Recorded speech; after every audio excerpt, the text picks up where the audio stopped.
Donc bonjour à tous, on se retrouve aujourd'hui pour un petit exercice d'inégalité pour le groupe D, et ce sera un exercice qui portera plus particulièrement sur les fonctions convexes. On va montrer en fait l'inégalité de Karamata qui est assez classique pour les fonctions convexes mais dont la preuve est assez intéressante.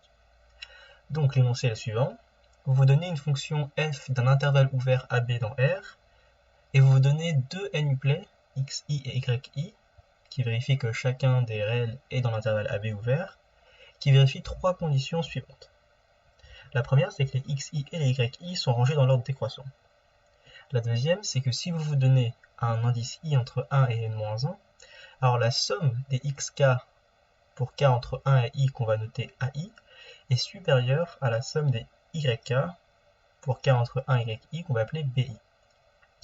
Et la dernière chose, c'est qu'on suppose que si vous prenez cet indice égal à n, en fait vous tombez sur une égalité.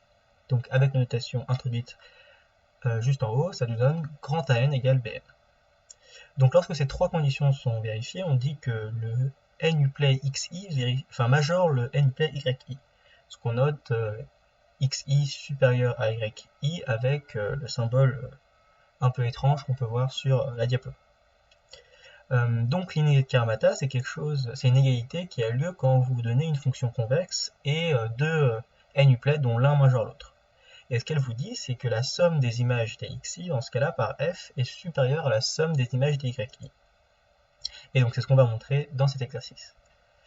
Donc je vais vous laisser chercher une dizaine de minutes, donc je vous invite à mettre pause. Et si au bout de ces 10 minutes vous avez toujours pas beaucoup d'idées ou si vous bloquez, je vais donner une indication. Mais avant ça, je vais peut-être donner un petit rappel de ce qu'est une fonction convexe pour ceux qui auraient un doute ou pour ceux qui ne sauraient pas. Donc, qu'est-ce qu'une fonction convexe? Donc vous vous donnez une fonction f de votre intervalle ouvert AB dans R, et on va dire que f elle est convexe si pour chaque paire de points x, y dans votre intervalle et que pour chaque scalaire lambda entre 0 et 1, on a l'inégalité suivante qui vous dit que l'image par f de la combinaison linéaire lambda x plus 1 moins lambda y est inférieure à la combinaison linéaire des images, donc ça veut dire inférieure à lambda f de x plus 1 moins lambda f de y. Donc c'est quelque chose qui peut sembler assez étrange, on voit pas vraiment ce que ça veut dire, mais en fait c'est quelque chose de très géométrique et qui se voit très bien sur le graphe de la fonction. Donc vous avez un schéma, enfin plutôt un graphique en bas, où la courbe en forme de cloche est le graphique d'une fonction convexe. Vous avez les points d'abscisse x et y, et ce qui est important de remarquer, c'est que l'image de la combinaison linéaire, c'est le point de la corde qui se trouve à l'abscisse lambda x plus 1 moins lambda y. Et ce que dit l'inégalité, c'est que ce point de la corde doit être situé au-dessus du point de la courbe de votre fonction f qui a l'abscisse lambda x plus 1 moins lambda y. Donc ce que dit géométriquement l'inégalité, c'est qu'une fonction est convexe si et seulement si, pour chaque paire de points que vous donnez dans l'intervalle, la corde qui relie f de x et f de y se situe au-dessus de la courbe représentative de f, comme ce qu'on peut voir sur le graphique. Voilà. Donc voici ce qu'est une fonction convexe, et maintenant je vais donner l'indication.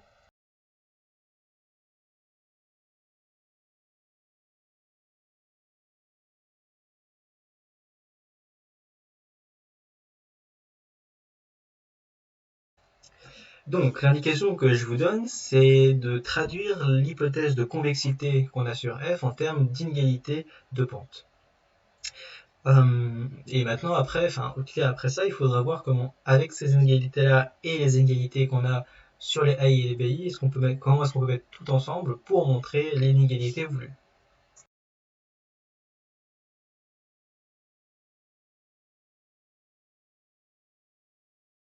Donc, je vais présenter ma preuve. Bien joué à vous si vous avez trouvé une preuve, et sinon, c'est l'occasion pour vous soit de confronter votre preuve à la mienne, soit de juste avoir une preuve. Donc j'ai parlé dans l'indication de l'inégalité des pentes, et donc c'est peut-être pas quelque chose qui est clair pour tout le monde, donc je vais le rappeler quand même avant de commencer la preuve. Donc l'inégalité des pentes, c'est quelque chose qui a lieu quand vous vous donnez une fonction convexe. Donc on va se donner une fonction convexe sur l'intervalle ouvert alpha bêta, et comme le nom l'indique, en fait, ça va nous donner deux inégalités entre trois pentes. Donc pour ça, il faut se donner A, B et C, trois réels de notre intervalle, rangés dans l'ordre croissant. Et ce que nous dit en fait ce théorème, c'est que la pente entre A et B est inférieure à la pente entre A et C, et elle-même inférieure à la pente entre C et B. C'est quelque chose qui se voit très bien sur le graphique en dessous. Donc, on se donne le graphe d'une fonction convexe. Il faut garder en tête que le graphe, ça va être quelque chose, en fait, plus ou moins en forme de cloche, enfin, une courbe, enfin une cloche, quoi. Euh, et euh, donc, on regarde, la pente entre A et B, c'est la plus petite parce qu'elle est négative. Puis on voit que la deuxième plus petite, c'est A et C, elle est positive mais pas très grande, et que la plus grande des trois, c'est la pente entre B et C, qui est positive et plus grande que la pente entre A et C. Donc faire ce dessin est un bon moyen mémotechnique de retrouver l'inégalité. D'ailleurs, ce qui est assez intéressant, c'est que cette inégalité des pentes est en fait équivalente à la convexité, c'est-à-dire que si vous donnez une fonction f qui vérifie que pour tous trois uplets de points ABC rangés dans cet ordre, euh, vous ayez l'inégalité des pentes ci-dessus, alors en fait f va être convexe. C'est pas mais on n'aura pas besoin dans la preuve qui suit de ce sens-là, donc on se contentera de savoir, enfin d'admettre, ou juste de se rappeler, que pour une fonction convexe, l'inégalité des pentes ci-dessus est vraie. Voilà.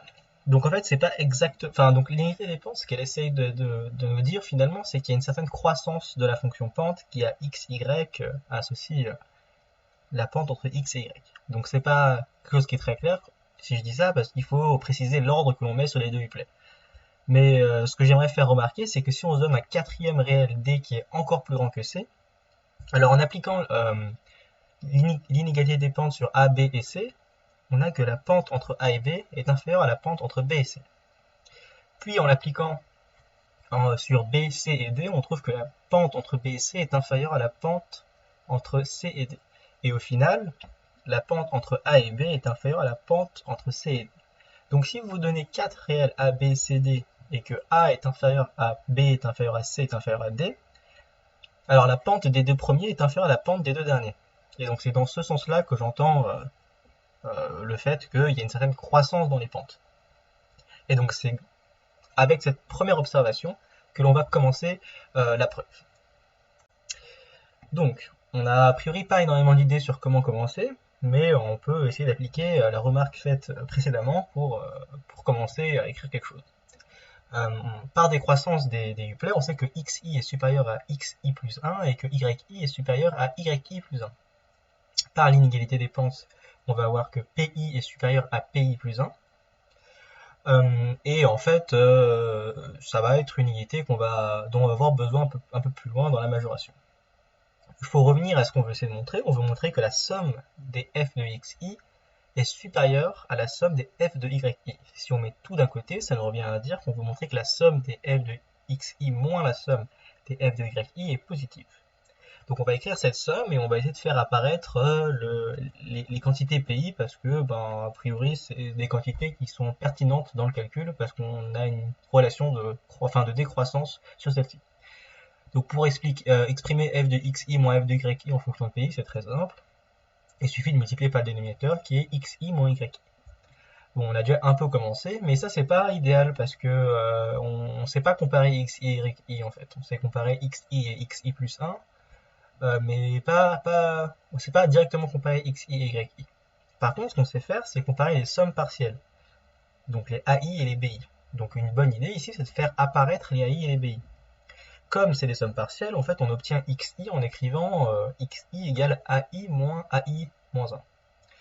Donc, et on obtient yi en soustrayant à BI la somme partielle BI moins 1.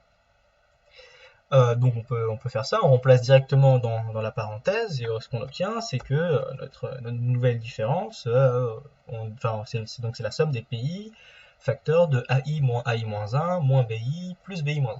Et ça c'est plutôt une bonne nouvelle parce qu'on sait que AI est plus grand que BI et que AI moins 1 est plus grand que BI moins 1. Donc histoire de bien visualiser, on va séparer la somme en deux pour factoriser de chacun des côtés les différences dont on sait qu'elles sont positives. Donc ça nous donne ça. Et bon, là, ce qu'on va faire, c'est plus ou moins ce qu'on appellerait en gros une technique de sommation d'Abel. Mais ce qu'il faut essentiellement comprendre ici, c'est que, ok, les AI moins BI sont positifs, ok, les AI moins 1 moins BI moins 1 sont positifs, mais déjà on a un moins entre les deux sommes, Donc ça c'est pas pratique. Et en plus on connaît pas le signe des pentes, on sait juste qu'elles sont croissantes. Donc une bonne façon de régler ce problème, c'est de décaler la deuxième somme pour que le AI-1 moins BI-1 soit un AI moins BI. Et après, comme ça, on pourrait fusionner les deux sommes en factorisant le AI-1 moins BI-1. Donc là, c'est assez intelligent parce que ça enlève déjà le problème d'avoir deux sommes et d'avoir un moins entre les deux. Et la deuxième, c'est que le décalage va entraîner une différence dans la factorisation entre deux pentes, PI et PI plus 1. Donc on sait que c'est positif. Alors il faut faire attention parce que quand on décale les sommes et qu'on les remet ensemble, il y a souvent des termes qui dépassent. Ici, il y a deux termes qui dépassent, le terme pour i égale 0 et le terme pour i égale n. Le terme pour i égale 0, bah, c'est très simple, hein. A0 c'est conventionnellement la somme vide, donc c'est 0. B0 c'est conventionnellement la somme vide, donc en fait le dernier terme est nul. Ça c'est pas un problème. Le terme en n, c'est le premier terme du coup c'est Pn, facteur de An moins Bn. Mais bon, là on se rappelle quand même qu'il y a une dernière hypothèse, c'est que la somme totale des xi est égale à la somme totale des yi. Et donc du coup ça nous donne bien qu'en fait le deuxième terme qui dépasse c'est aussi nul. Et donc au final il ne reste que le terme central qui est la somme des PI moins PI plus 1 facteur de AI moins BI. Et on sait que par la deuxième hypothèse que AI moins BI c'est positif, on sait par décroissance des pentes que PI moins PI plus 1 c'est positif, et donc du coup la somme dont on voulait montrer la positivité se retrouve écrite comme la somme de nombres positifs. Donc elle est bien positive, et ce qu'on a finalement montré c'est que la somme des f de xi était supérieure à la somme des f de yi. Donc voilà. Donc le calcul en lui-même n'est pas très très long. Euh, L'introduction en fait des quantités peut sembler assez parachutée, mais au final, quand on essaie de traduire toutes les hypothèses de l'énoncé sous forme de positivité de certaines quantités, ça apparaît de façon assez naturelle. Et donc peut-être ce qu'il faut retenir ici, c'est que l'inégalité des pentes est une bonne façon de traduire la convexité en général dans les problèmes qui demandent d'avoir des inégalités sur des fonctions convexes. Avant de vous laisser, je vais vous donner une petite question qui permet de compléter en fait l'inégalité de Karamata. Parce qu'en général, quand on a des inégalités en maths, on aime bien caractériser les cas d'égalité. Dans le cas de l'inégalité de Karamata, c'est possible si on suppose que f est plus seulement convexe, mais strictement convexe. Donc une fonction strictement convexe, c'est quoi? C'est une fonction qui vérifie l'inégalité de convexité qu'on a énoncé tout à l'heure, mais où le signe, l'égalité est stricte, l'inégalité est stricte. Et donc du coup, ça revient à dire que la corde est strictement au-dessus du graphe de la fonction. Donc par exemple, les fonctions affines qui étaient convexes ne sont plus strictement convexes. Et donc la question que je vous pose et à laquelle je vous invite à répondre en commentaire, c'est si on suppose que f est strictement convexe, alors d'après ce qui précède, elle vérifie l'inégalité de Karamata, et la question c'est étudier le cas d'égalité. Donc qu'est-ce qui se passe si on est dans l'égalité de l'équation de Karamata? Qu'est-ce qu'on peut dire sur les deux uplets? Donc voilà. Voilà. À la prochaine.